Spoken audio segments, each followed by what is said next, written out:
After the flooding came fury.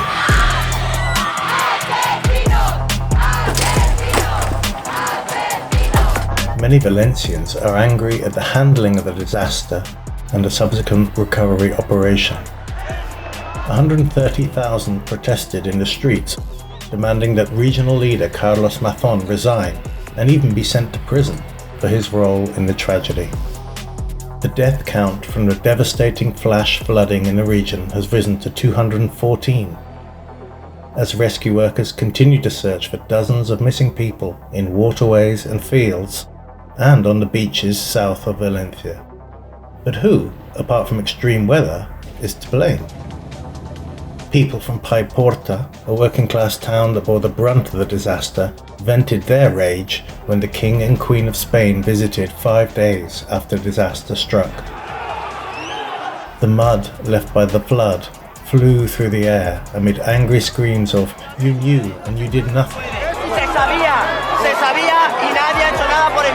But the mud-spattered royals were probably just in the wrong place at the wrong time. King Felipe and Queen Letizia were accompanied by Mazón and socialist Spanish Prime Minister Pedro Sánchez, the two men at the centre of a political blame game over the disaster. The choices made by Mazón on the day the disaster unfolded have put his leadership in jeopardy, with Spain's meteorological agency signalling that morning a red alert for extreme rain and possible flooding.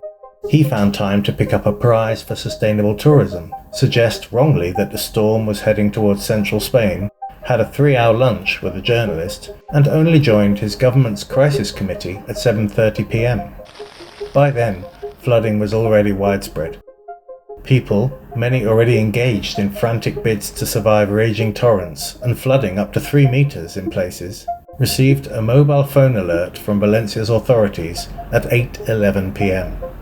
But Mazón's People's Party has attempted to pin at least some of the blame on the national government for failing to pass on all relevant information about water levels. People's Party leader Alberto Núñez Feijóo has said Sánchez deliberately kept him in the dark and questions why the Prime Minister did not trigger a national emergency to take over control from the Valencia government.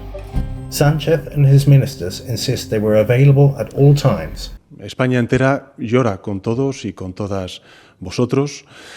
Nuestra prioridad absoluta es ayudaros. Las administraciones públicas estamos trabajando de forma coordinada para hacer lo posible. Santiago Abascal, leader of far-right Vox party, has gone even further, blaming Mr. Sánchez for deliberately holding back assistance and concealing the number of dead. Vox has said it will take the Prime Minister to court for the alleged unlawful killing of flood victims. In the affected towns and districts of Valencia, the clean-up goes on.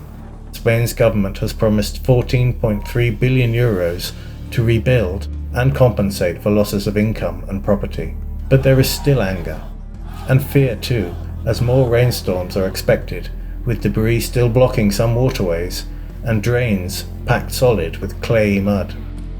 Mazón has promised to explain his own and his government's handling of the disaster in front of the Valencia Parliament, but he has given no hint that he is considering resigning. Sánchez has weathered many a political storm, but he looked shaken as he was led away from the mud-slinging locals in Paiporta, while King Felipe stood his ground and spoke to the protesters. The far right seems determined to make gains from the chaos.